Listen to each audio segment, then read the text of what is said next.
honored to be asked to step into what has been an interesting series since 22. And I'm happy to look around the room and see people I recognize from some of my own interactions with the science and faith community and people from NIH. And I'm fortunate that Jennifer Wiseman decided to come back after being the person who spoke last night, and wonderfully so. I was watching remotely, and it's going to be a tough act to try to match the kind of awe that she created and the opportunity to really think deeply about God's creation. So I'll see what I can do. And I'm particularly happy that Bill Phillips, my friend, Nobel Prize winner from NIST, is here, and he's going to be the person who is the interrogator, the inquisitor during the Q&A. But I know he's counting on all of you to write things on those cards with really thoughtful questions, also legible questions, and then he can then be the person to put those forward, and I hope we'll have a good time with that part of the interaction. I think I'm going to speak maybe for about 45 minutes, and so hopefully that'll give us plenty of time for questions, although warning, sometimes I get carried away with a particular area and then it turns out a little longer than that, but I hope I won't make that mistake too badly. And, you know, there might be something in the way of a little surprise at the end. So yeah, here is what I'm going to try to put in front of you. I thought I would start out with my scientific journey and then talk about my journey in becoming a Christian at age 27, having been an atheist before that. And then coming to some of the more recent issues about science. You can't really do that without talking about COVID-19 because it's been such a tumultuous experience for our country and for the whole world. And unfortunately, it has, at a time where you might have hoped it would bring us together, it seems to in many instances have driven us apart. And I want to reflect about that and what it says about the nature of our society at the moment in terms of how we become so divided and so polarized. Is there some explanation of how that happened, particularly for people of faith? And then how might we try to turn that around individually to get back to a healthier kind of place? And then we will have the Q&A with Bill, and then, yes, maybe a little surprise at the end. Before I get straight into that, I just want to pause for a moment because it's just been 10 days since we lost somebody very important to our planet and to me personally. And that's Jane Goodall. Jane and I were really good friends for the last 10 or 15 years. Starting off not friends at all, where she was very critical of NIH and what we were doing in terms of research on chimpanzees.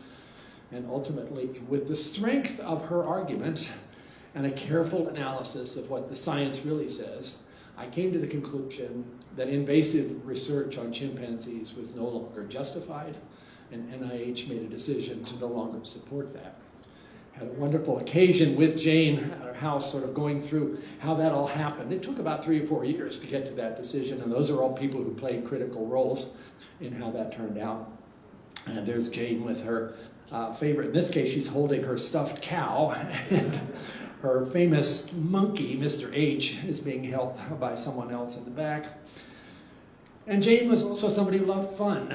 And so knowing that I was a motorcycle rider, she was determined she wanted to be part of that. Now I want to make it clear, we were not actually moving. I would never have allowed her, with that precious head of hers, to be uncovered by a helmet. But for a photo shoot, it was okay. And Jane also admitted that one of the things that gave her a little bit of comfort after a very long day, and especially if she'd had to speak to 1,000 people, was at the end of the evening to have a little whiskey. And so there you can see we're celebrating that particular attitude of hers, which I found also wonderful to be able to cheer. I really miss Jane.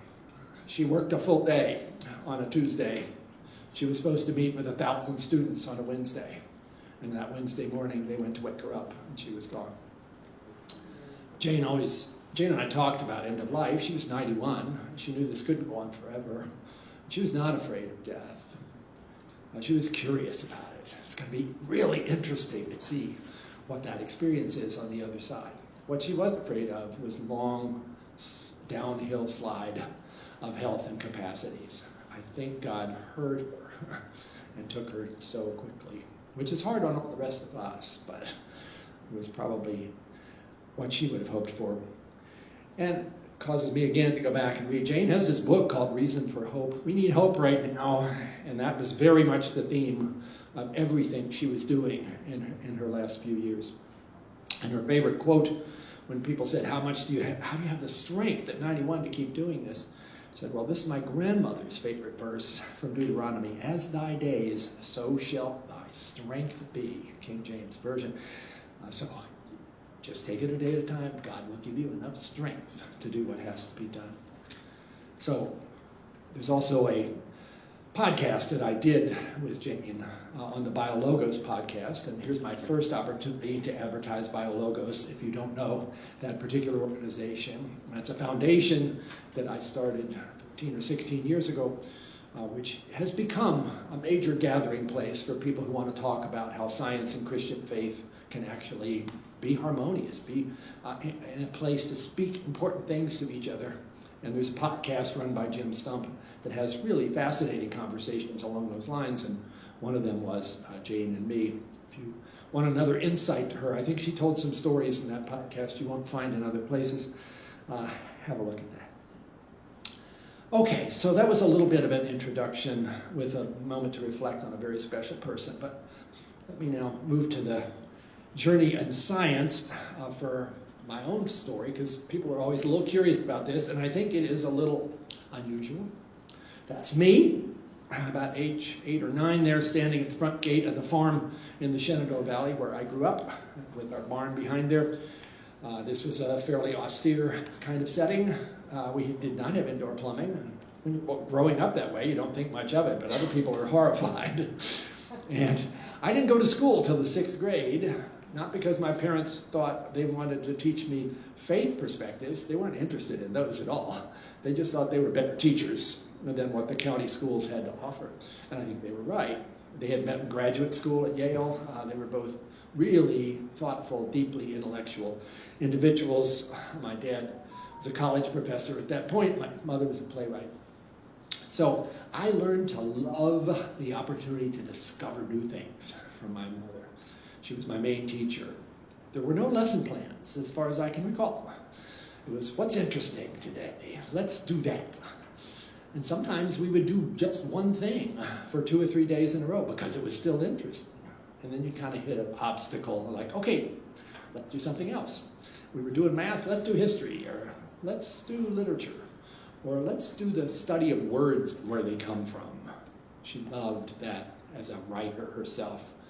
And she, after we learned, we in this case is my brother who's a year and a half older than me, but she was teaching us kind of the same things at the same time, which was probably hard on him having this little brother in his way.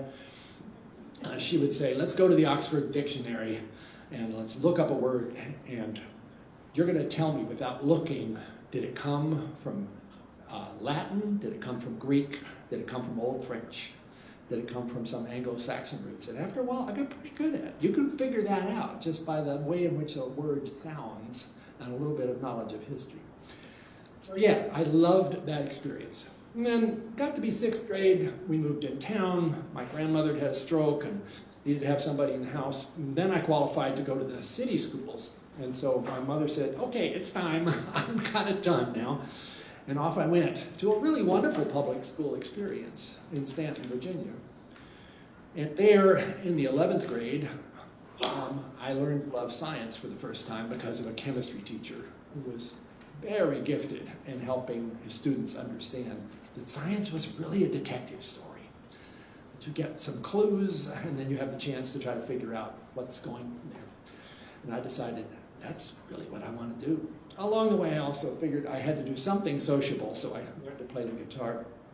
I was 2 years younger than the rest of the kids in my class, which meant I was socially pretty far out there in the outcast zone. Maybe the music would help a little bit. I'm not sure how much it did, but it's been with me since, so it was a good motivation anyhow. So off I went from there to the University of Virginia, majored in chemistry because that was the science I had first encountered. So I figured this is my calling, and it was great fun. I was pretty narrow in my horizons, though, and this is something I warned students today about. I ignored life science completely. It seemed very messy. It is messy, isn't it, Bill?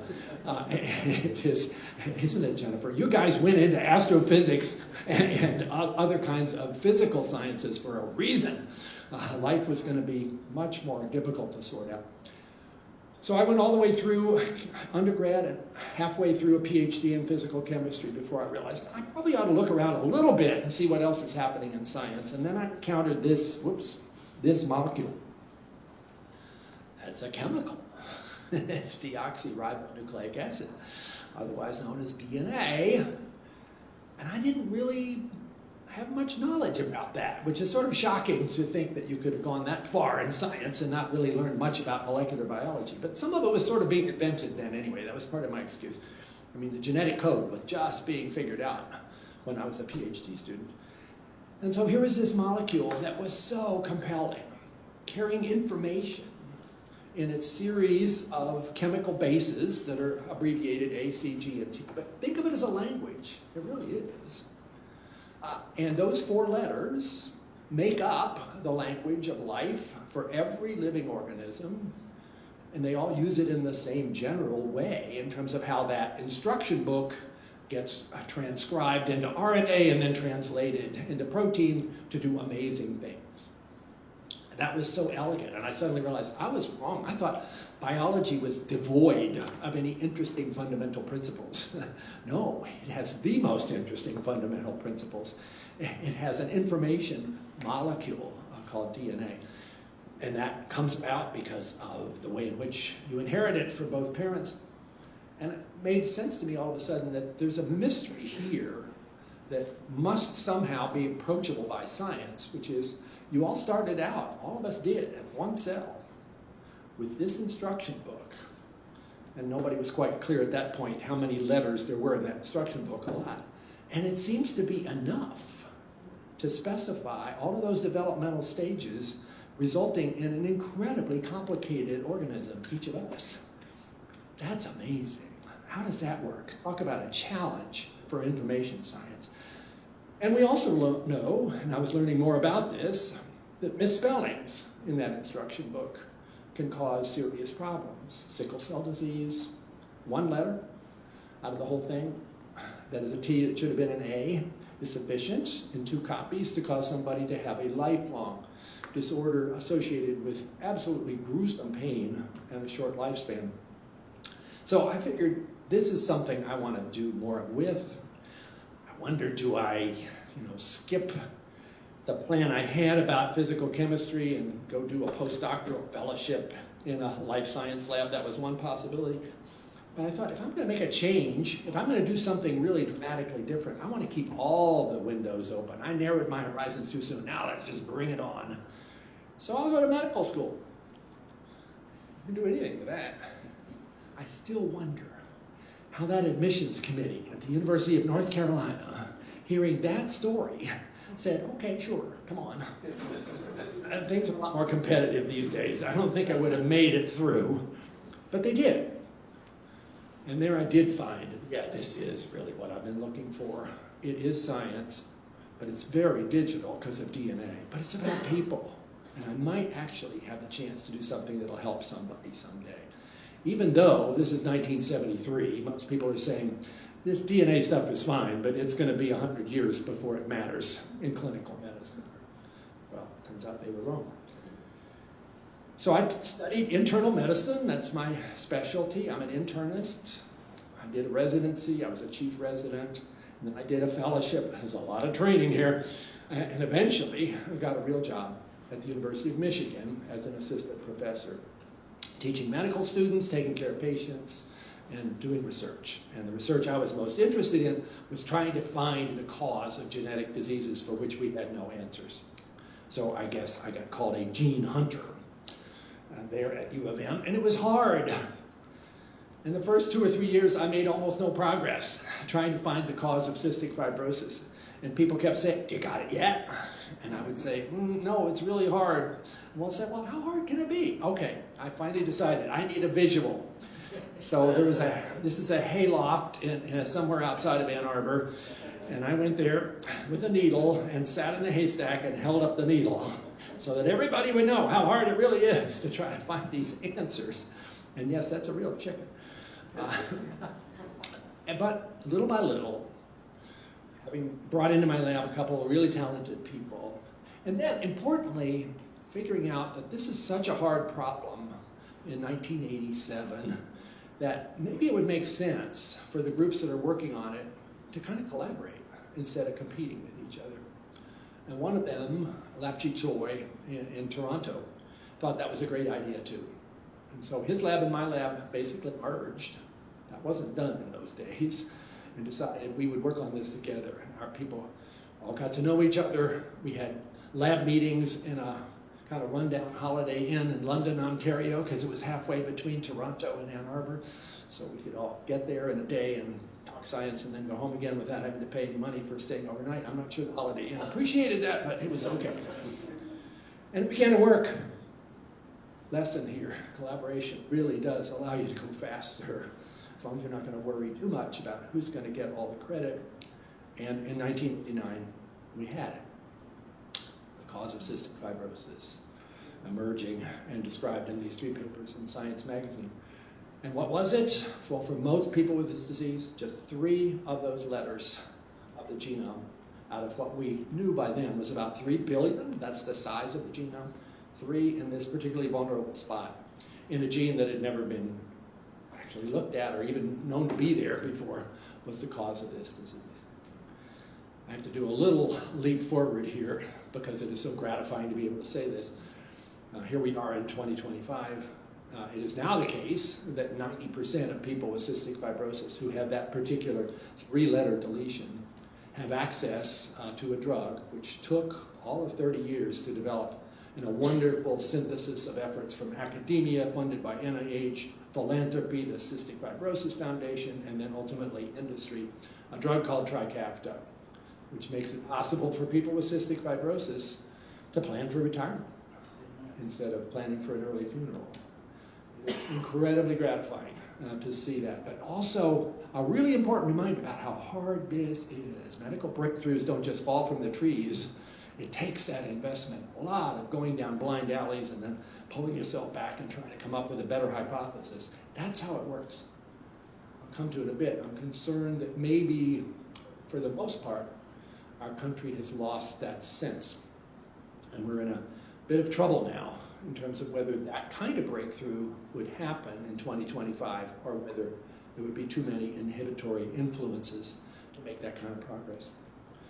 Yeah, I worked on other diseases back then. This is the disease, Huntington's disease. This is Nancy Wexler, who's in a family with Huntington's disease and yet was the major organizer of an amazing collaboration there that led to the discovery of that gene in '93. And then tragically, about 7 or 8 years ago, it became clear that Nancy herself is affected. I actually went to see her just 2 weeks ago in New York, where she has 24/7 care. She has pretty advanced Huntington's disease, although her mind is still very sharp.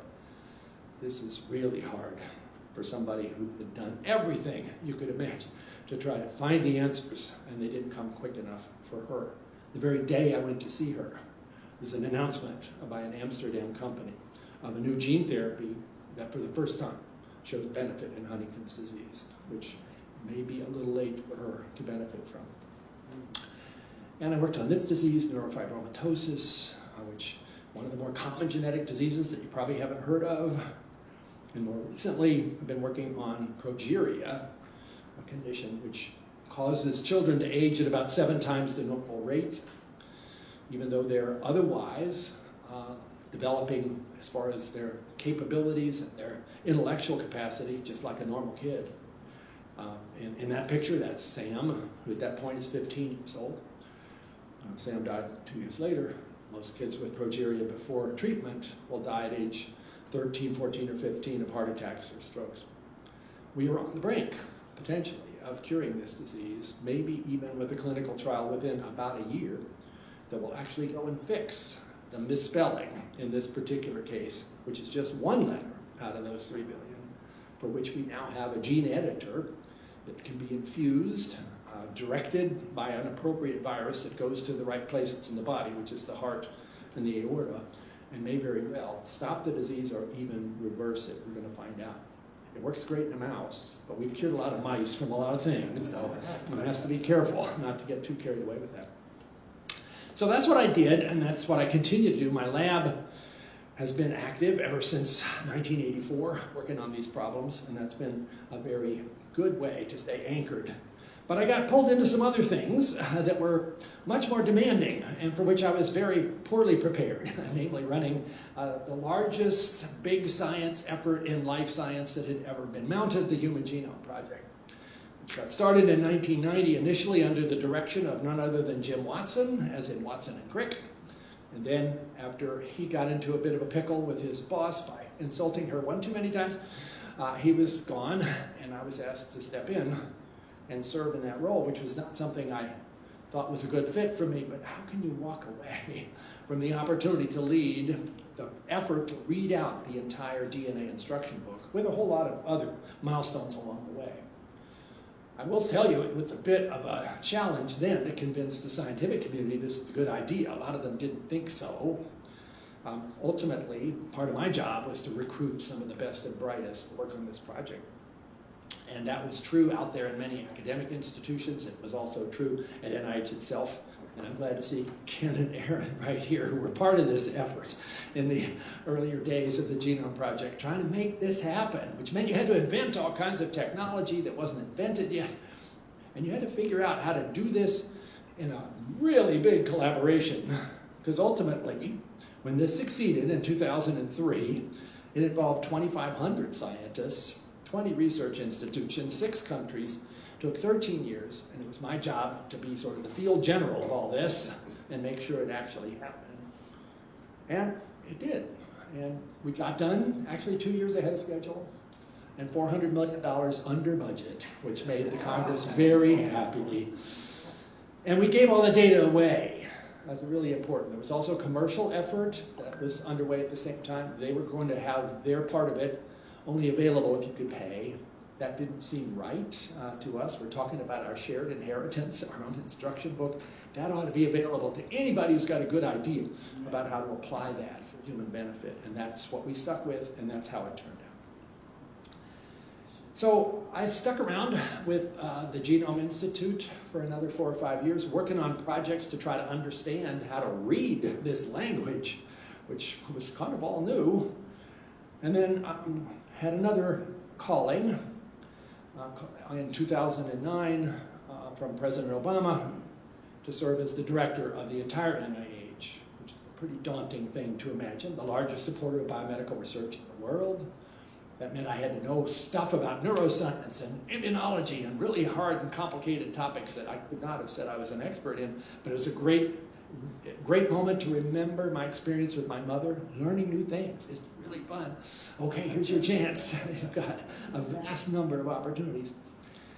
So yes, I got called to serve, and then, to my surprise, I got reappointed by President Trump in 2017, and then reappointed again by President Biden in 2021, and then ultimately stepped down in December of 21. That's 12 years, the longest anybody had ever served as NIH director, and certainly the only time anybody ever been appointed by more than one president, and it was time for somebody else to step in. But while I was there, I got to do a lot of interesting things, because NIH is this big, complicated organization. Some of you know that because you worked there. There are 27 institutes and centers. The NIH director doesn't really control the budget for those institutes and centers. They get their dollars from the Congress. So your role is really to kind of have a bully pulpit and do some cajoling and some convening and say, you know, here's a project that we really ought to do, and none of you institutes are actually positioned to do it by yourself. So let's see if we could do it in a collaborative way. And my predecessor, Elias Zerhouni, made that easier by establishing something called the Common Fund, which is basically money that you should use for things kind of like your venture capital space that might not happen otherwise, but if they work, are going to be really important. So I had fun with that. I got a chance to start a whole new part of NIH called NCATS, the National Center for Advancing Translational Sciences, trying to deal with this issue about basic science getting stuck and not making its way to the clinic. That's what translation means in this particular context.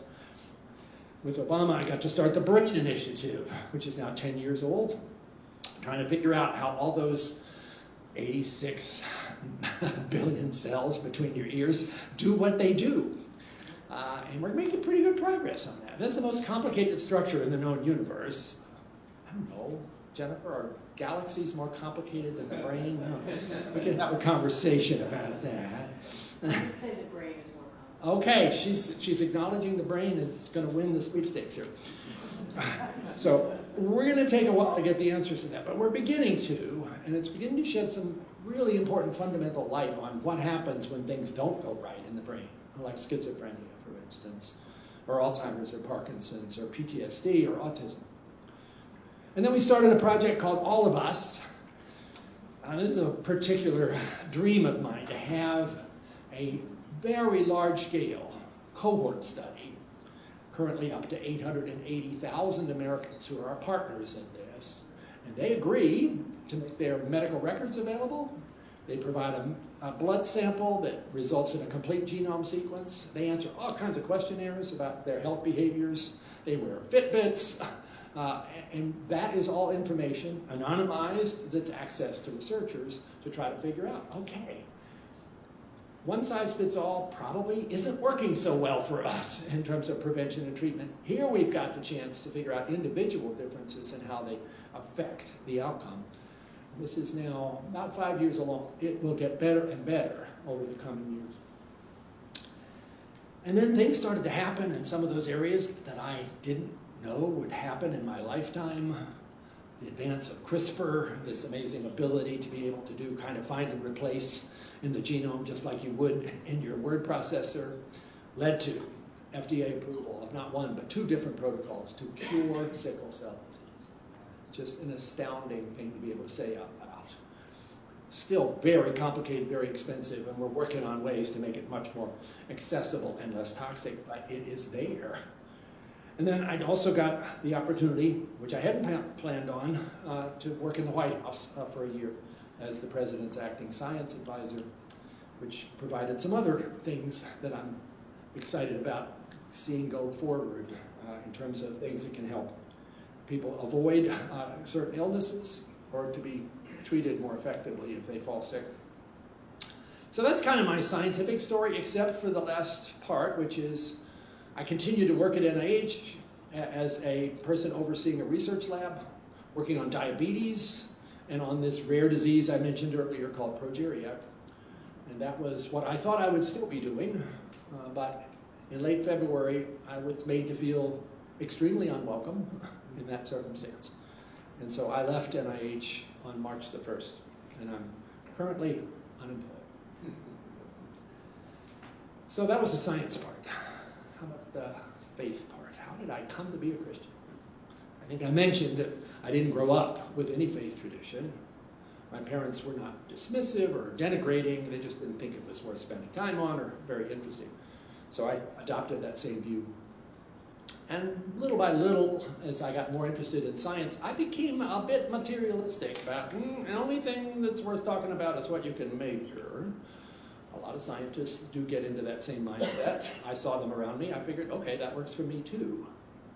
So I wasn't just doing science, I was doing scientism, sort of a philosophical mindset that denies the possibility of anything outside of what science can measure. And I was pretty comfortable with that. And I was not getting challenged much by the people around me as a graduate student in physical chemistry. And then I went to medical school, as I said. And then something started to bug me because I was finding myself at the bedside of patients who were suffering, wondering, what's that about? How would I handle that? Patients who were clearly approaching the end of their lives. And some of them are angry, and some of them are depressed, and some of them seem to be at peace. The ones who were at peace, strangely enough, weren't that way because they believed that our medical interventions were going to miraculously save them. They believed that Jesus was going to be the person they could lean on, and that gave them comfort when we weren't able to otherwise help them very much. And I thought, well, that's a pretty strong psychological crutch, I guess. Must be what it is. Until one afternoon, I had a patient I was assigned to, who was a grandmotherly character, reminded me of my own grandmother. She had terrible heart disease, and she was having multiple episodes almost every day of chest pain, for which we were not doing a very good job of giving her relief. And after one of those, I'm sitting at her bedside, and she shares her faith, as she often did. And as she's doing so, looks at me, said, "I've shared my faith with you, but you didn't say anything. What do you believe, doctor?" Just like that. Look at me straight in the eye. I realized I had no answer. Suddenly the ground felt very shaky under me. I think I probably said something like, "I really don't know." Saw her look of surprise, and got out of the room as fast as I could. I think I just realized that's the most important question in my 25 years I've ever been asked. And I've spent zero time reflecting on what the answer might be. I know there are people who believe in God. I assume that's all just some childhood indoctrination.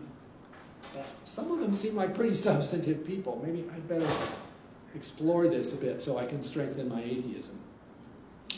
That was my goal. I did a little bit of reading. I didn't find it particularly helpful, but I thought, I need to talk to somebody. So I knew there was a Methodist minister. Methodist, y'all? Here we are at this particular gathering, who lived down the street and seemed like a nice guy. Sam McMillan. And so I decided I'm going to go talk to him. Hardly knew him. He hardly knew me, but he said, "Sure, come into my study."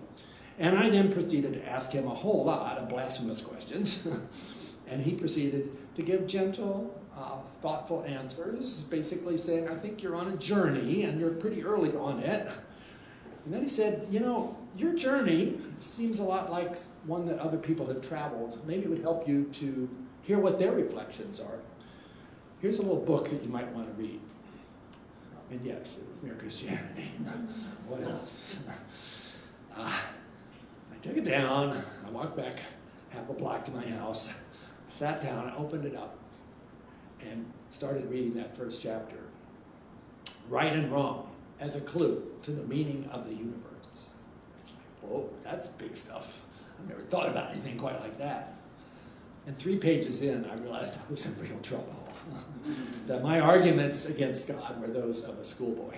And this Oxford scholar somehow seemed to be inside my head half the time and was basically, little by little, making a case that atheism was the least rational of the choices and belief in God made an awful lot more sense. Well, that was a bit of a shock. And let me be clear, I did not become a Christian that afternoon. It took me 2 years to go through that journey, asking a lot of questions, being afraid of what it meant. But I began to realize that it wasn't just from arguments from C.S. Lewis that were bringing me in this direction of beginning to think that maybe there is a creator. There's information in nature that I had studied and hadn't paid attention to in exactly this way that were pointing in that same direction. What are those pointers? Well, the big one, there's something instead of nothing. Why should that be? Science cannot help you with that one. Another one is that the universe had a beginning, the Big Bang. We really don't know how to interpret what came before that. People are trying, but basically it seems as if there's got to be a first cause. What was the first cause for the universe? It can't be something that is itself bounded in time and space, or you've not solved the problem. So that quickly leads you to the idea the first cause has to be outside of nature. Supernatural is the meaning of that word. And also something outside of space and time. Wow, that sounds a lot like what people are talking about when they talk about the creator God. And then my own study of physics and chemistry began to come back to me, and this is Wigner's phrase. Matter and energy follow these beautiful mathematical equations that I'd studied. My whole PhD was studying quantum mechanics. Why should Schrodinger's equation actually describe truth about what is around us in the universe? All described in second-order differential equations, which I absolutely loved. But why should that work? More simply, why should gravity, as a first approximation, be an inverse square law? And that describes the attraction of two bodies based on masses m1 and m2. You have to think about it. Why should electromagnetism follow the incredibly beautiful equations that describe it, the Maxwell equations? Why should that be? As a mathematician of sorts, because you kind of had to be one of those to be a physicist, I admired those equations. I thought they were not just nice, they're beautiful. Huh? It seems like maybe whatever got this universe going was a mathematical mind. And then there was one more, which was an even bigger kicker that I had never really heard about, which is this idea of fine-tuning. Come back to gravity. So what is that equation? It says the attraction is m1 times m2 divided by r squared times a constant, the gravitational constant. Well, you can't derive the value of the gravitational constant from theory, at least not yet, and most people don't think you ever will. It just is what it is. You measure it. But a few decades ago, people started playing around with the idea. Suppose it was a little different. How would our universe look? What would life be like? Well, guess what? There would be no life. That constant and 5 others are on this incredibly knife edge of improbability, where if you tinker with it just a tiny bit, making it a little bigger or a little smaller, you get nothing after the Big Bang except a lot of particles flying apart and maybe coming back together in a big crunch if G is a little too big. And there's no interesting options there. It's not that you wouldn't get life like we know it. It wouldn't get any kind of complexity that could give rise to anything you would want to call life. So how is that? How could those constants have precisely the value they have to have for something interesting to occur? You're forced, I think, to 2 conclusions. One is the dials were set by that mathematician, who's also a really good physicist and also interested in complexity, called God. Or you have to say, and this is what the atheists will say, there are multiple other universes out there. They have different values of those constants. We're here, so we are the one that got lucky, otherwise we wouldn't be having the conversation. But which of those requires more faith? If you were a fan of Occam's razor, which is like you look at 2 options and you pick the one that is the most simple and straightforward, I think the God hypothesis kind of won for me compared to the alternative.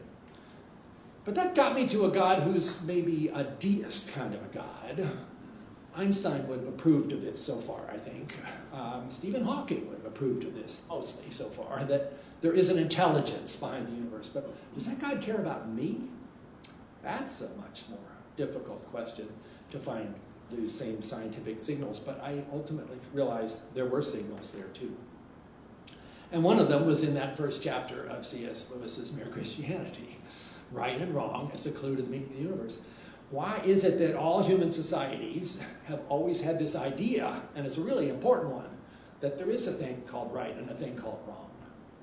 We differ based on culture in terms of what we put in the right column and what we put in the wrong column, but we don't disagree that there's something important there.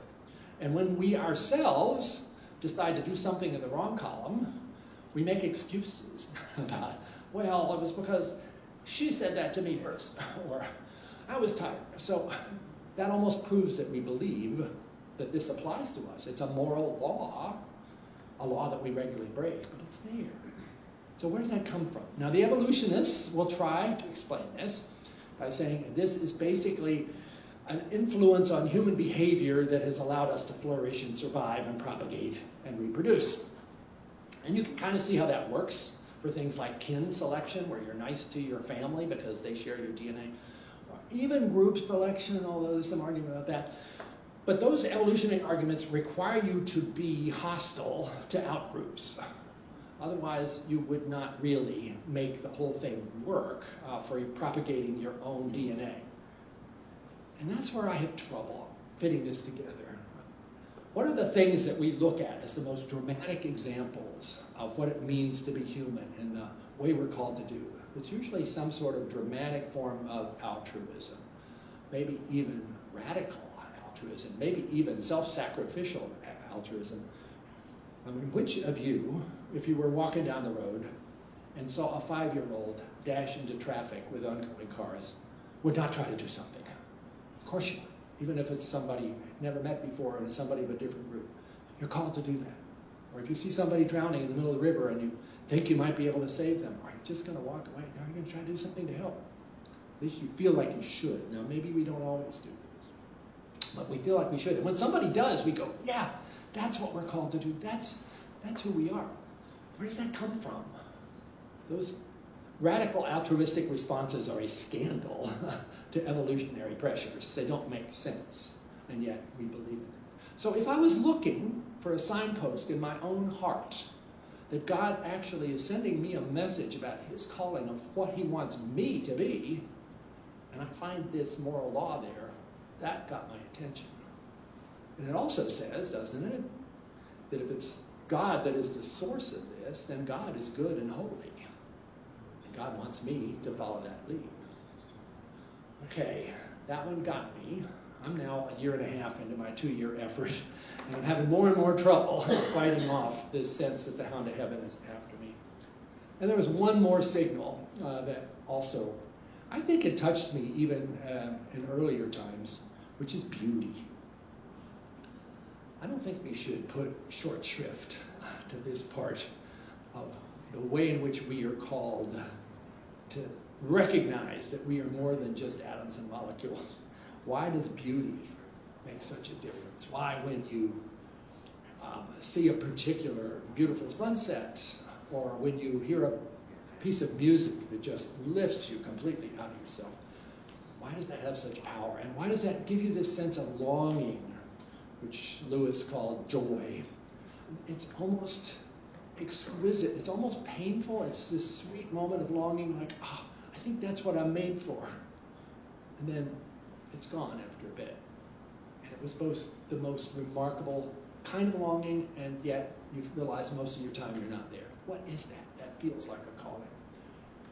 And then I began to realize that beauty is not just about music and the sunset, it's also about science. Look at these images. So on the left is a beautiful stained glass window from York Minster. On the right, an unfamiliar view of DNA, where you're looking down the long axis instead of from the side, so that double helix is spiraling in front of you in a way you can't quite see. But isn't that exquisite? And anybody who does science can't help but be astounded sometimes by the beauty of what you're doing. When Jennifer talked to you last night about those astounding images from Hubble and from the James Webb, you couldn't help but be awed. You just can't possibly go through that without that sense. Now, maybe you don't tie that directly to a connection to God, but I increasingly felt it was.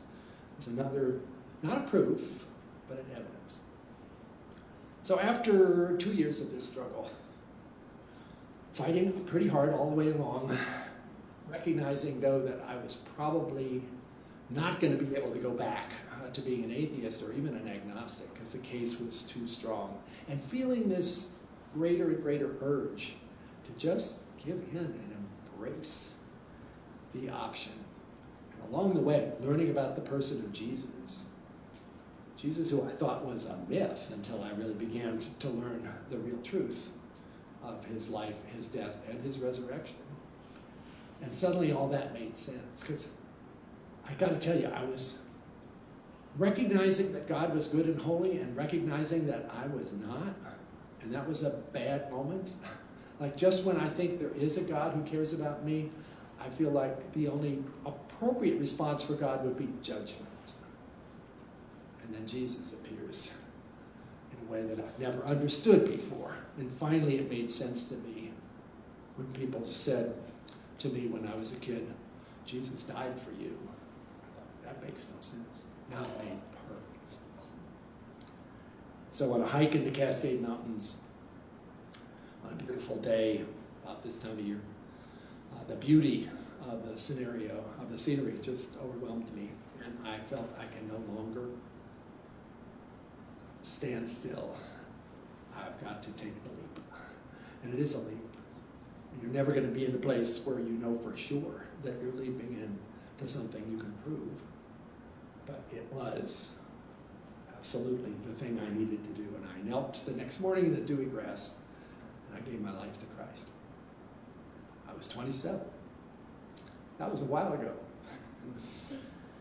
And over those years, I'm happy to say, I've never encountered a circumstance where what I know as a scientist is in conflict with what I know as a serious Christian who believes that Scripture is God's Word.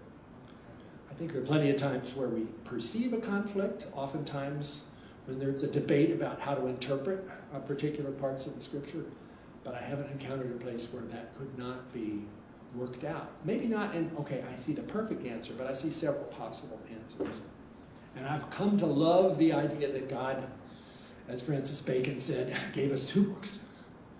The book of God's words, the Bible, which I try to read every morning, and the book of God's works, which is nature.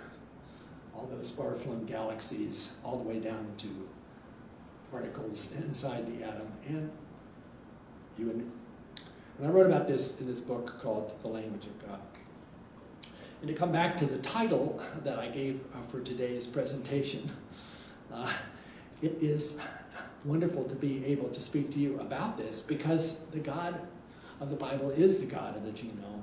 It can be worshipped in the cathedral or the laboratory. His creation is majestic, awesome, intricate, and beautiful. So I hope that very personal story has some resonance with you. Everybody in this room, everybody listening, has a different way in which they come to try to understand what is true and good and beautiful. My way I've learned to find out is pretty unusual. Not that many folks have traveled this particular path, but God calls us all in the way that God has in mind for us. And for me, it was a blessing to have traveled this path.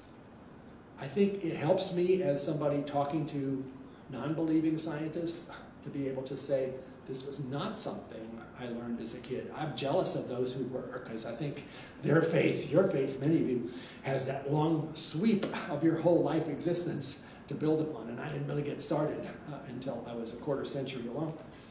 But maybe it's a little bit of an encouragement to skeptics to hear that it's possible to come to this on the basis of rational arguments as an adult. Well, okay, let me move on to talking about where we are in our country, and particularly what the story is about possible conflicts that we need to wrestle with. And I got to talk about COVID. So this brings us back to the first part of 2020. I think many of us have tried to suppress our memories of this because it was such a difficult time when the first indication of this outbreak occurred. And let's be clear, 2020 was an absolutely traumatizing year for everybody. I think most of us lost people to this illness. And many things happened in terms of society, closures of businesses and schools, disagreements about the right way to keep safe, an uncertainty about whether there was going to be a vaccine that would work or not. Let me just say, here are some settled science about the vaccines, because I think we ought to be sure we stick to the things that we know when there's still a lot of confusion and, frankly, a fair amount of misinformation. It was a terrible pandemic. More than 1 million Americans died. Probably about 1.3 million is about the best bet we have. And of course, you can argue in some cases, well, was it COVID that was the cause of death, or were they actually dying from something else and COVID just jumped in at the last minute? The vaccines, which I had a huge role in as the NIH director, supported by Operation Warp Speed, which was the boldest program ever mounted to try to handle a circumstance like this, pulled together all of the experts in academia, in government, in industry, and that was a big part of my job, was managing those large, complicated collaborations, making sure that everybody who had a skill to offer was in, and they were. Let me tell you, it was incredibly impressive to see. People dropped everything, worked 100-hour weeks. I did, many other people did too. Didn't worry about who's going to get the credit. Operation Warp Speed provided the funds. We could take risks, like actually starting to manufacture a vaccine before you even know if it was going to work, just so you would have the doses in case it did start to work. And what happened? A rigorous probably the most rigorous trial mounted for a new vaccine. 30,000 participants in the Moderna trial, 40,000 in the Pfizer trial. They didn't know if they were getting the real shot or a dummy shot. And the people administering it didn't either. It was all barcoded. And then you wait for about 4 months to see, did the vaccine actually protect people from getting sick? Because you're tracking everybody. And until you get to the point where there have been enough cases that you think you're going to have enough power to be able to get an answer, you don't know. You cannot unblind the data. That would be completely cheating the whole thing. So it's all done that way. And I prayed so hard that year that this would be a circumstance where this vaccine would work, recognizing that most of the time vaccines don't work, or they work only marginally. Even your flu shot, I got mine a week ago, maybe it'll be 50% protective, and we would have taken that if that's what we got. But instead, 92 to 95% effective in preventing serious disease, hospitalization, or death. Now that was at the point, this is November 2020, where there's basically just one virus, the original Wuhan virus. After that, other mutations happen, ultimately Omicron, which is almost like a different virus because it has so many different changes to it. So the vaccines are less effective against those further ones, which I think then added to people's being a little distrustful about whether they've been given the straight scoop. In fact, it's now happening and people are getting infected who were vaccinated, and we all know that has happened. But it's still the case today that if you're vaccinated and you get exposed and you get sick, your chances, well, first of all, your chance of getting sick is about 50% less, and your chances of actually ending up in the hospital are about 90% less. But you can still get some symptoms, and you can still need to isolate so you don't infect other people. And that, I think, that difference caused people to begin to doubt their confidence in what these vaccines could do. In terms of the safety issue, remember 30,000 people, we could look for any safety signal. There really wasn't anything of concern in that number. Now, once we got to 300 million Americans, it's clear there's a rare 1 in roughly 10,000 young men who get this myocarditis from the vaccine. By the way, COVID causes myocarditis more frequently than that, so comparing the two, you're still better off with the vaccine. But that was an alarming thing. I can tell you now, the good news is, every one of those, as far as I've been able to find out, is reversible. That does not leave a lasting effect. And no young men died of this effect, but it did sound alarming. Other side effects, sore arms, yep.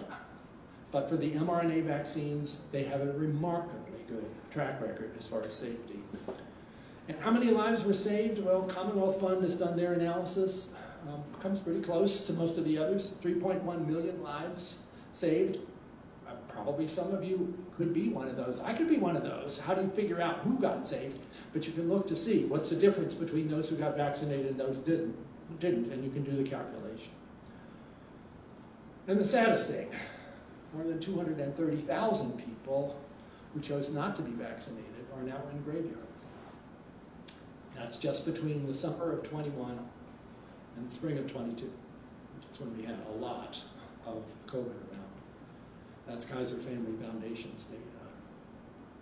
And why did they decide not to? Good, honorable people. They had lots of information that made them uneasy about whether this is something to trust. And the social media was doing their job of adding to that uncertainty by lots of stories being spread around, many of which were not true. The public communication about COVID, and I'm part of that, was less than perfect. At times I wish we had said things differently than we did. And it began to be the case that people were not sure they could trust our voices either. And meanwhile, our country was getting more and more polarized.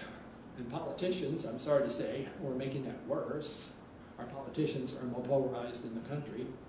And even COVID, which never should have been in there. Medical research, public health, should never be a political issue, but it became that. And so we got in a culture war and it killed a lot of people. That shakes me up now to say that. And when I stepped down as NIH director in December of 21, I felt like, I gotta figure this out. I gotta understand what's going on. I got involved with a group called Braver Angels to try to meet with people who were so upset about the public health response and try to listen to them, and I learned a lot. And I learned that there were things that really didn't go the way they should have. And I also learned that a lot of the things that were happening were based upon inaccurate information, but we had not apparently been able to overcome that.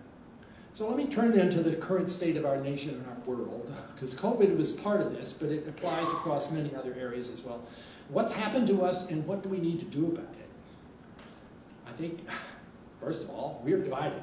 We're very seriously divided. There's a group called More in Common, which aims to try to look at societies and figure out, are there certain categories of people who fit in a particular space? In this particular space, it's about politics. And we hear a lot from what they call the wings, the people on the far left and far right. And the way they look at it, that's actually not a huge proportion of the country, but they get all the attention. There's something called affective polarization, which has also infected our society, which is if you're on the wing, let's say you're on the left, your impression about the people on the right is much more radical than they are. And if you're on the right, your impression of people on the left is they're much more radical than they are. And again, a lot of rhetoric that goes on in social media and by our politicians feeds into that.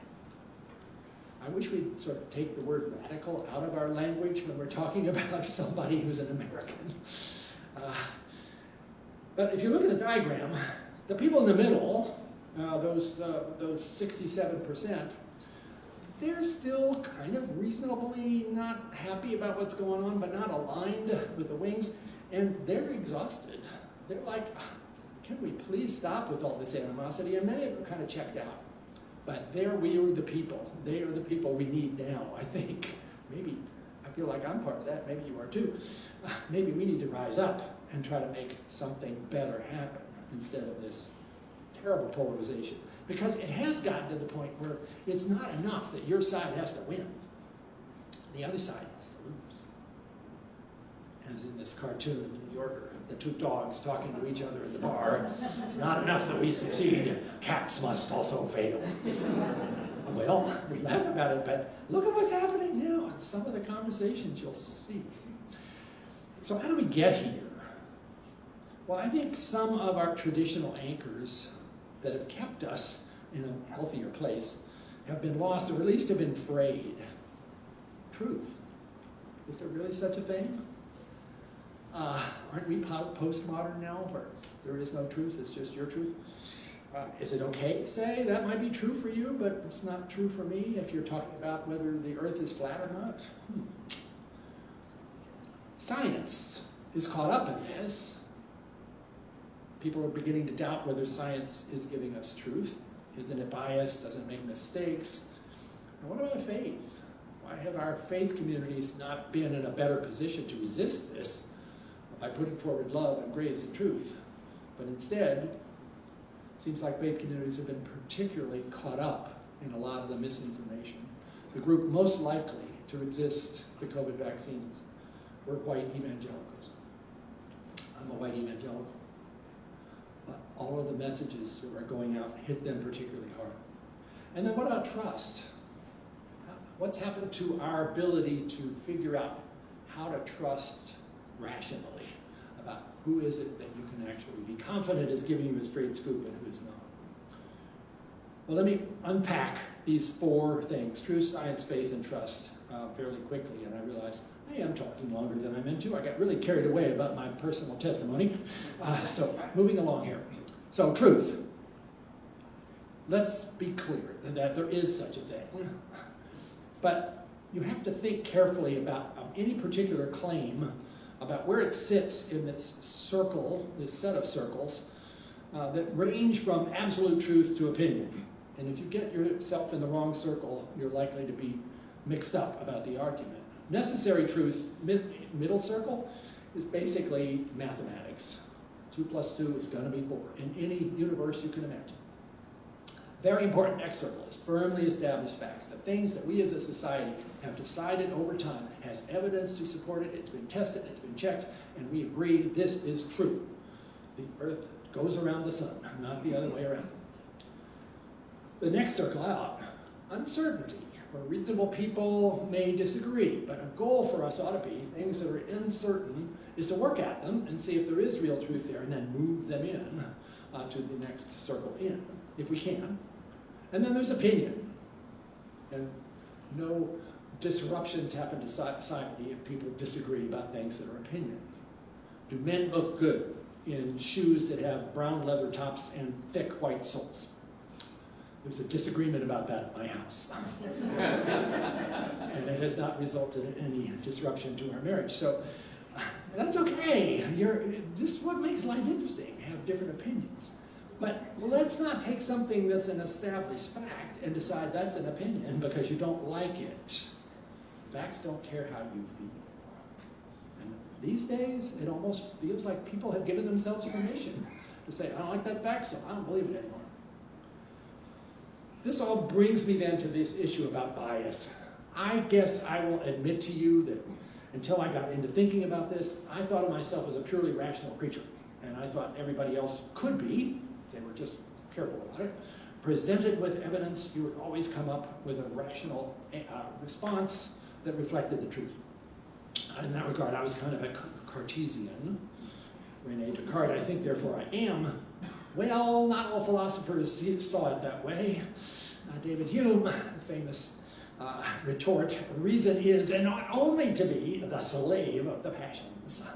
Well, we can see that in real life, can't we?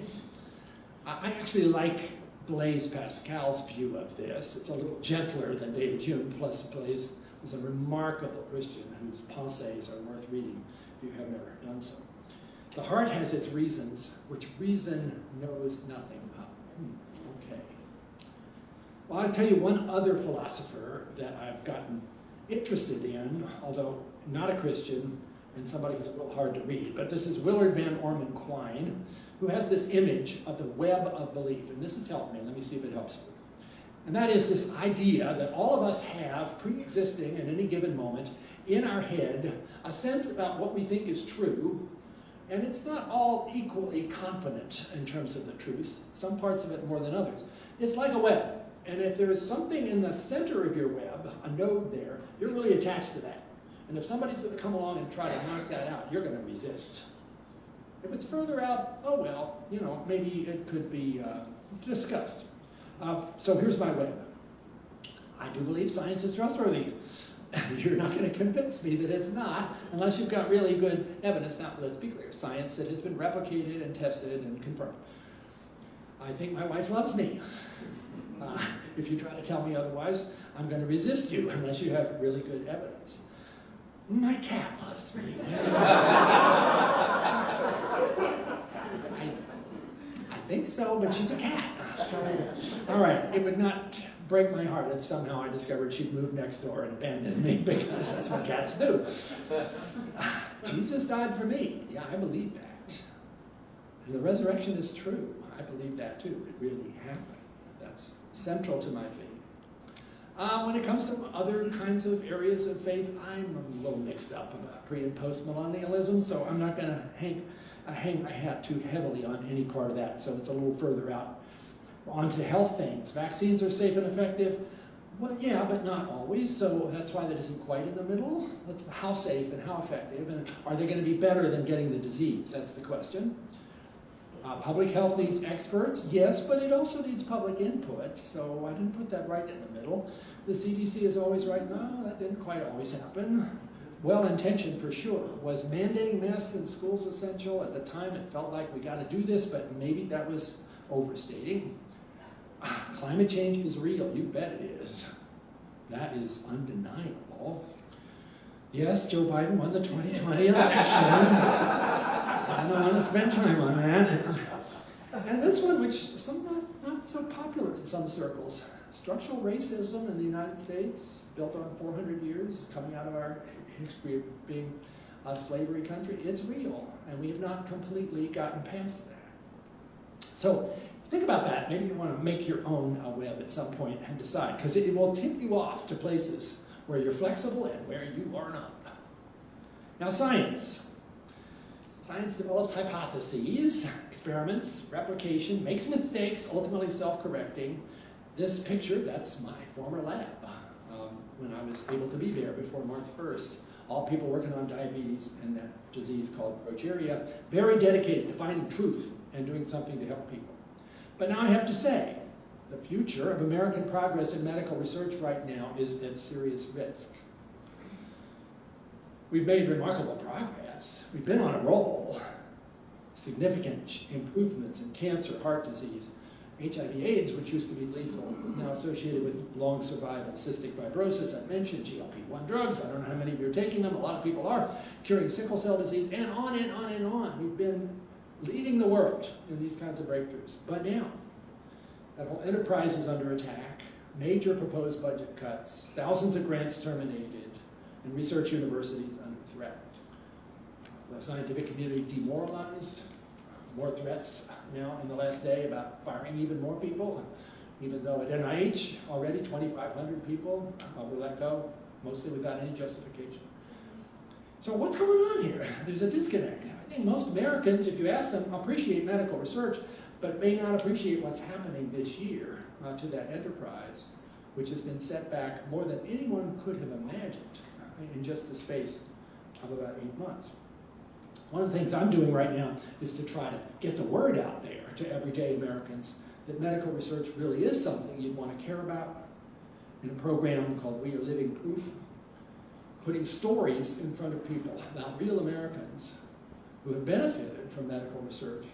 Maybe somebody with stage 4 cancer who's now in remission, or somebody with cystic fibrosis who's now living a pretty normal life, or a family who has a child with a rare genetic disease that's on the brink of being cured, but that clinical trial just got stopped. Those messages need to be out there, and I think that's the only way to break through what is otherwise a pretty demoralized American community that just doesn't really pay much attention anymore to these things.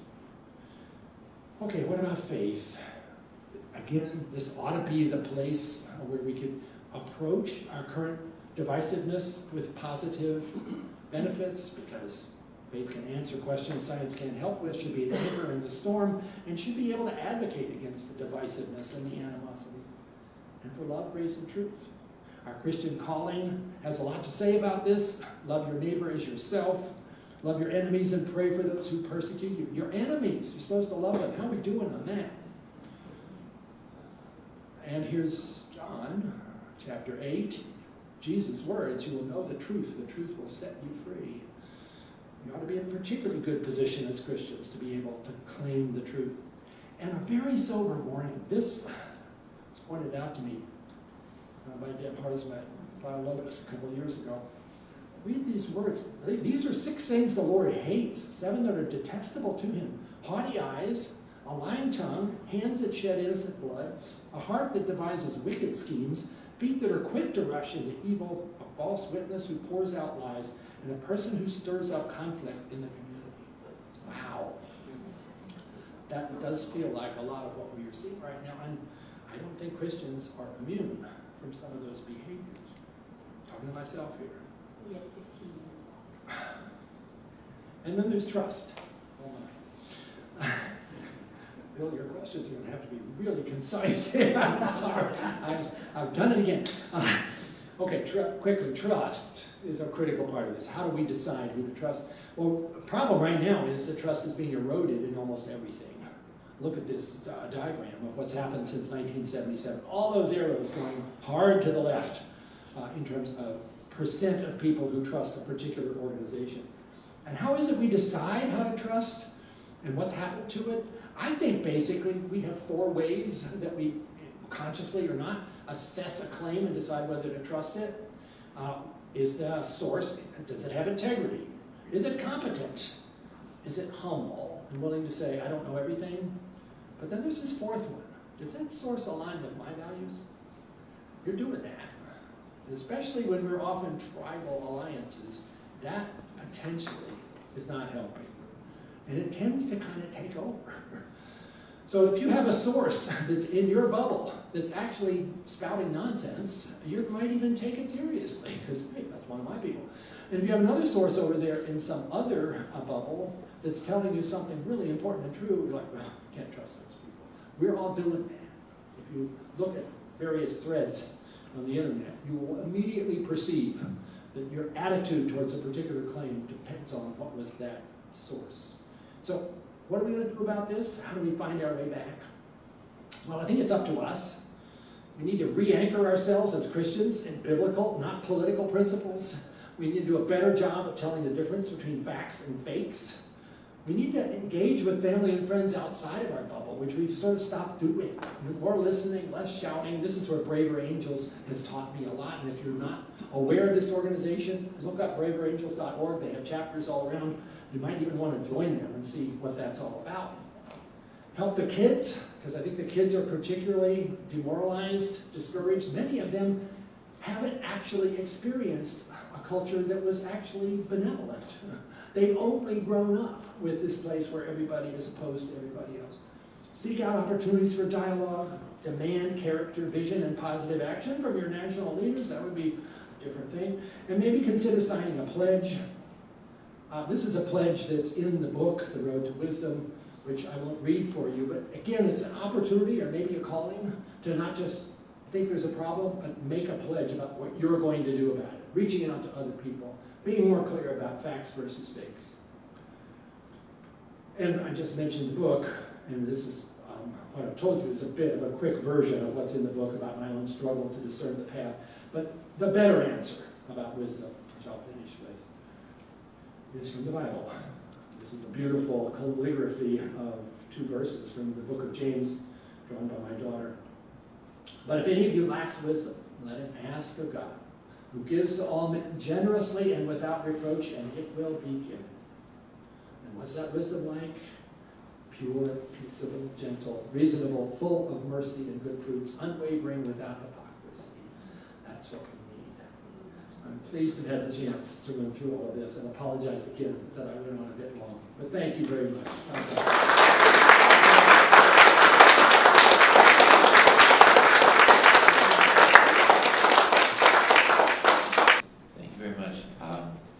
I'm always impressed when I hear you talk about how much we agree on. So I want to ask you about something that we have sort of famously or publicly disagreed on. And that's challenge trials for vaccines. And for those of you who don't know, the idea of a challenge trial is you deliberately give people the virus. And half of them have been vaccinated and half of them haven't. And this way, you find out really quickly whether the vaccine works instead of having to wait. And I advocated that, in large part, my Christian principles. And Francis advised against it, based also on your Christian principles. Exactly. So, what do you have to say now? All right, Bill, I knew I could count on you to come up with something provocative here. So yeah, I totally get, because it's a very powerful way to find out quickly whether a vaccine works or not. You vaccinate a bunch of people and you expose them to the actual virus. So you know they got exposed. You're not having them walk around and wonder if they ran into it. So you can do smaller numbers of people and you get a very rigorous answer. But is it ethical? I think it's ethical if you have what you know to be an effective treatment for the disease. So we actually do these challenge vaccinations for malaria. We let people get bitten by infected mosquitoes. Then we see if they were vaccinated, are they less likely to get it. But if they get it anyway, we know how to treat malaria. They're not going to die. But with COVID-19, when we really wanted to know about the vaccine, we didn't have a treatment. We didn't get Paxlovid for another year. And so I just didn't see how it was ethical to ask people to take part in that. Even if they were going to be altruistic and sacrificial and say, take me, I don't think I'd want to be part of the study and that went along with that. We have to do it a better way. And I'd done the calculation of what my chances of dying were and figured that wasn't so bad if we could help people. On the other hand, nobody wanted somebody as old and decrepit as I was in that kind of a... But anyway, sounds like we haven't really changed our... No, I just didn't want that headline about NIH kills Bill Phillips. It's just not going to look good. So here's an interesting question. We're all immersed today in a culture of lies. Given this current context, then how can we actually find the objective truth of which you speak about in your new book? Now, you've addressed some of that question. What more would you like to say about how can we find objective truth? And remembering that when Jesus was called in front of Pilate. He talked about truth, and Pilate asks him, "What is truth?" And no answer is Jesus recorded. did not answer. So I'm sobered by you're expecting me to answer. Well, part of it has to depend upon whether or not you trust experts. And that's one of the things I'm worried about right now, is that our trust in experts seems to be diminishing. There's a whole book written called The Death of Expertise. And you can hear people, including high-ranking people in the government, saying, we've trusted experts too much. We need to go with our own sort of common sense. Common sense is good, but experts have done the work. They may have spent 10 or 20 years figuring out what is true. And to dismiss them because, oh, they're experts, we've had too many of them, is really a dangerous situation. So I would start there, okay? Who really knows this issue? And then kind of look at those trust issues. Are they people with integrity, competence, and humility? If you got all of those things right, then you're in a pretty good space. If, on the other hand, it's a post that just popped up on Facebook, and it's somebody who maybe doesn't have evidence of having done the work, and maybe has made other claims in the past that weren't true, be very careful. Even if it makes you upset and angry and fearful, which is what often causes people to pay attention. We're really quickly hit by that. Somebody who's telling you the straightforward truth probably doesn't spread as rapidly as the falsehoods. Yesterday, leading up to Jennifer's lovely talk, I believe that it was Wendy gave the analogy of, imagine God has built a car, and we're now in the process of looking under the hood, maybe kicking the tires, crawling underneath, looking at the brake lines. And it was very difficult for me to avoid the image that, not yet understanding anything about the car, we open the gas cap and light a match to see what's going on inside. The reason for bringing up this analogy is that you can hear what's coming.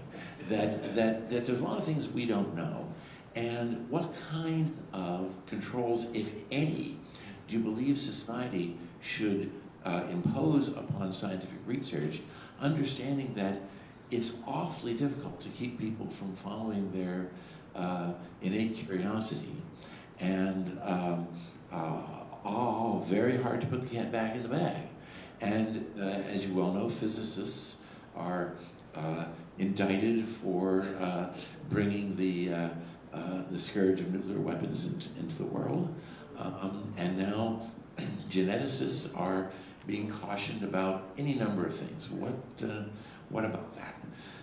Yeah, well, science is a process of deriving knowledge, but that doesn't necessarily mean that knowledge is attached to a moral decision about whether it's something you should pursue or not. And that's where we need public involvement and society to weigh in. Scientists like to do science, like you said. We're curious, like, oh, let's just try that.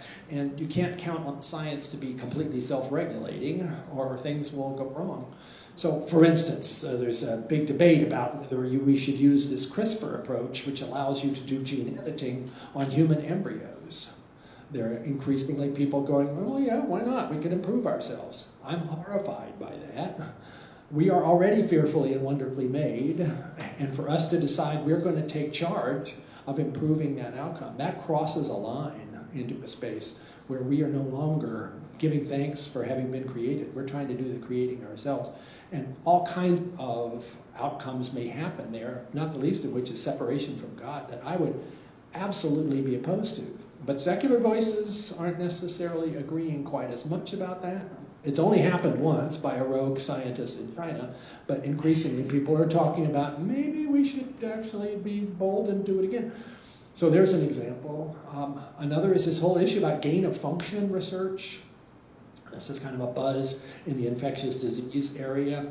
If you're studying a pathogen that can cause human illness, and you want to understand, surveilling what's happening across the world, is something happening to make it even more dangerous? I'd like to know it if I saw it. So maybe in a very carefully controlled laboratory, I can assess, making some changes in that particular pathogen, what is it about it that would cause me to be more alarmed? Well, maybe you're taking a risk there of creating something, if it gets loose, that could be harmful. There are people who think that's what happened with COVID-19. There's no evidence for that, but it is an issue. So some would say we should stop doing gain of function research for anything. And that's a bad idea. I mean, gain of function research can be incredibly safe and benevolent. If you're engineering a bacteria that can actually digest a sludge of oil after a spill, okay, we should celebrate that. Or I'm going to say, if your child is taking piano lessons, hopefully they're getting a gain of function out of that too. So be careful how we use that terminology in a way that sounds dismissive. But all those things are in there. And I think in this country, we've had a reasonably good community of bioethicists that wrestle with those issues. Comes and goes a little bit with politics, but it's certainly there. But internationally, we don't really have a body that has enforcement ability about ethical limits on science. The WHO tries to do that, but countries can ignore them if they want to, and that's a bit of a concern about what's coming next. And there's so many possible follow-ups to just that issue, but we will go on. An article in the current Christian Century, asks the question, does the church still matter in the Western world? How would a young scientist answer that question? How would you answer that question? I'm not a young scientist. I know a lot of young scientists, and maybe because my own faith has been fairly public for a while, the trainees that have come to my lab have had a higher incidence of Christianity than probably is true across the rest of the community. And I think they would say it's more important than ever. We're faced with all of these uncertainties, daunting complexities. We have society that seems in many ways to have lost its way. We're at each other in ways that are not at all what is good for us in terms of flourishing. And the Christian perspective ought to be in this space, and the church ought to be in this space more than ever. The concern is that that opportunity hasn't been quite realized, but maybe it yet will be. Yesterday, Jennifer described her own faith trajectory as one growing up in the church and having that faith deepened as she learned more and more about her science. You had a very different trajectory, and you know plenty of people who, like myself, who have followed Jennifer's trajectory, and others that have followed yours. What do you think is, if there is any, a key difference in the way people who have had a Damascus experience, as opposed to, I sometimes refer to it as a Peter experience of slow growth, as opposed to Paul's sudden conversion? Do you see a difference in the way people approach their lives and the way in which faith influences them? It's hard to generalize. I think God calls each of us in ways that are the opportunity for us to hear that call. And I'm, as I said, glad that I had the trajectory that I did. Also a little bit sorry I didn't have the one that you did, which would have probably enriched my faith in ways that I don't experience, because I didn't memorize all those biblical verses back when I was better at memorizing things. It gets harder as you get older. But I think we can each be drawn by our own experience to playing some role in the kingdom. Maybe I'm in a particular good place to witness to people who are skeptics, because I know what that was. But I also think, even though you're making a distinction between a Damascus moment, me in the Cascade Mountains, for instance, versus just a gradual, all the way along, deepening enrichment of faith, I think we do all have at least a moment, maybe it's not a moment, but at least looking back on it, a time where we decided, I believe this, not because I grew up with it and my parents told it to me, but I believe it. It's mine. It is, I have gone through the process of maybe thinking about walking away, and I realized, no, I want to walk back more deeply than where I was. So it's at a Damascus moment. It's a Damascus journey, but it doesn't happen like that, the way it did to some. The Methodists will all recognize that as an Aldersgate experience. Thank you, that all makes sense. So yeah, this is the little surprise at the end. And I appreciate everybody's patience here with what has been a longer bit of presentation and some wonderful questions from Bill that certainly could have gone on for a while. But I'm going to make you sing. And this is a wonderful hymn. You'll know the tune because it's Hipfridal, so it's Love Divine, All Loves Excelling. But the words are written by Pastor Thomas Troger, who is a pastor in Colorado. And just completely captures, at least in my mind, what we've been talking about in terms of how science and faith actually fit together as gifts from God. And because I can't change the verses, my friend here will change. There's only 3 verses. Don't worry, this is not going to go on much longer. But I will hope you will sing along.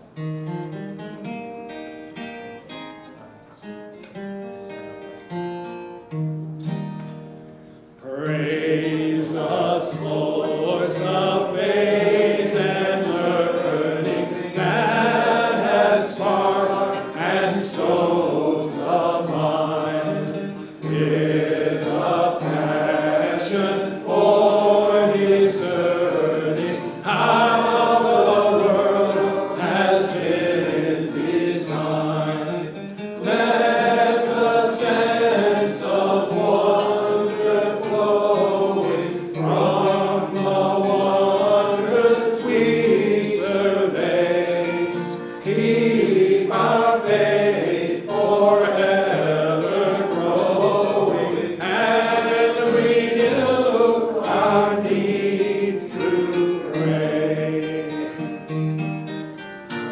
God of wisdom, we acknowledge that our science and our art and the breadth of human knowledge only partial truth impart, far beyond our calculation lies a depth we cannot sound, where your purpose for creation and the pulse of life are found. As to currents in a river find each other's undertow, till converging they deliver one coherent steady flow. Blend, O God, our faith and learning till they carve a single course, till they join as one, returning praise and thanks to you, their source. Amen.